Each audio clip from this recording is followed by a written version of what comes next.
海贼王加洛特上船不现实，草帽海贼团并不缺瞭望员，缺的是一位强大战力。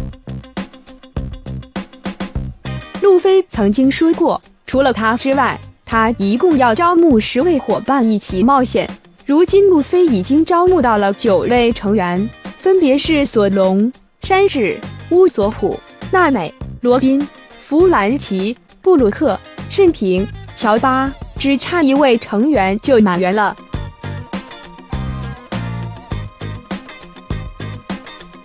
最后一人一直都是一个争论不休的话题，不少观众都对最后一位伙伴表示非常期待，他们纷纷猜测说佐恩岛的加洛特会入选。其实加洛特上船并不现实，因为草帽海贼团并不缺瞭望员。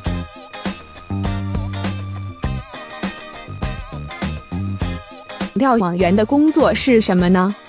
简单来说的话，就是负责勘察敌情的职位。因为草帽海贼团冒险的时候大部分时间都在海上，所以难免会遇到其他海贼。为了能够有效发现敌人，瞭望员便担当起来了这样的责任。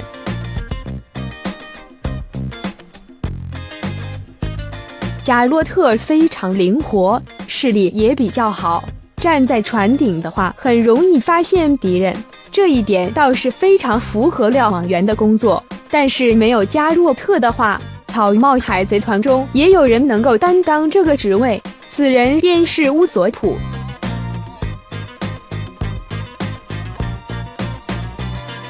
乌索普是一位狙击手，他手中也有望远镜，之前大部分敌人都是乌索普最先发现的。他一直站在桑尼号的顶端，时时刻刻观察住周围的动向。另外值得一提的是，乌索普不仅可以发现敌人，而且还能够解决敌人。当有危险接近之时，乌索普可以用自己的狙击技术解决敌人，如此一来的话，简直就是一举两得。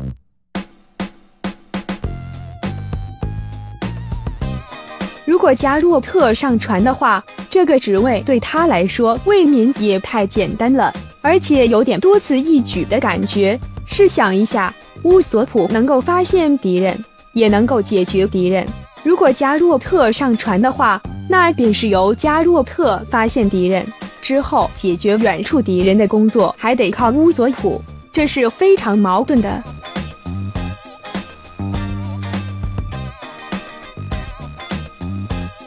另外，草帽海贼团现如今已经和四皇打起来了，加洛特明显战力不足。参考之后剧情中还会出现比四皇更为强大的敌人，所以已经没有多余的时间给加洛特升级了。如今草帽海贼团的最后一位成员必须强大，强到不需要历练升级，才能够应对之后出现的强者。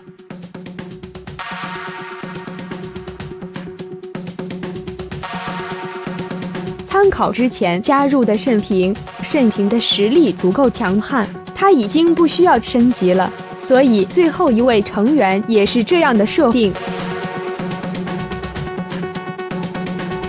另外，我们还可以根据黑胡子海贼团的配置来推测最后一位成员的实力。草帽海贼团与黑胡子海贼团终究会有一战，尾田也把双方海贼团的战力对位划分得非常明显。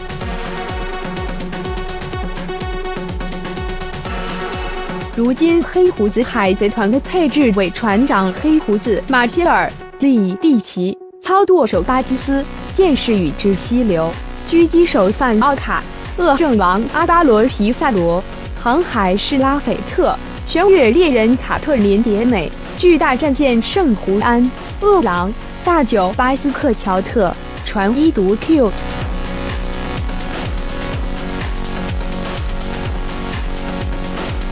按照对位来看的话，草帽海贼团的成员刚好对应了黑胡子海贼团的成员，双方的队伍都有10人，但是黑胡子海贼团之后还有青雉加入，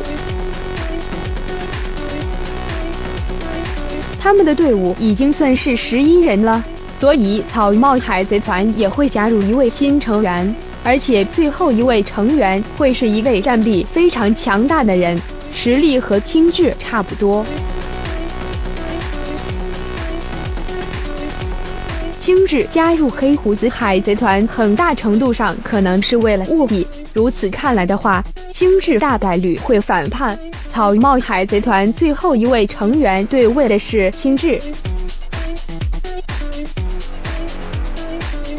所以他必须有足够的实力去配合青雉演一场戏。如果是贾洛特的话，他太弱了，显然不够格。参考路飞和黑胡子的决战还有很长一段时间，所以最后一位成员加入的时间也比较晚，而他加入的时候，路飞的实力则已经超越四皇了。不然的话，他比路飞还要强大，这显然是非常不合理的。如此看来的话，或许最后一位成员已经早有人选，也或者是最后一位成员还没有登场。你喜欢这个视频吗？希望你能有一些放松和娱乐的时刻，立刻分享出去，让更多人知道吧，并且不要忘了留下一个喜欢，订阅我。再见。